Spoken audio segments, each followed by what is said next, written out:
Nasa alert level 2 pa rin ang Bulkang Canlaon. Kaya naman simula Biyernes, June 7, magpapatupad ng curfew mula alas 9 ng gabi hanggang alas 4 ng umaga ang La Castellana, Negros Occidental. Yan ay para masiguro ang kaligtasan ng mga residente. Ito rin daw ay para ma-monitor ng maigi ang kalagayan ng lugar at ma-regulate ang mga aktibidad ng mga residente sa panahon ng kalamidad. Samantala, umagos naman ang lahar ngayong Huwebes sa 3 sa 7 pangunahing talon ng sitio Gintubdan sa La Carlota, Negros Occidental. Mula sa dating malinaw na tubig ng Abaga Waterfalls, napalitan ito ng kulay abong putik nang rumagasa ang lahar 3 araw matapos pumutok ang Mount Canlaon.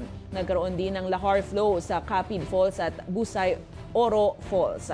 Kasunod dito, nag-abiso ang La Carlota City Water District sa mga residente at komunidad, partikular na sa Barangay Araal at San Miguel na mag-ipon ng malinis na tubig. Ito ay bilang paghahanda sa posibleng water interruption at contamination dulot nga ng pagragasa ng lahar sa mga waterways.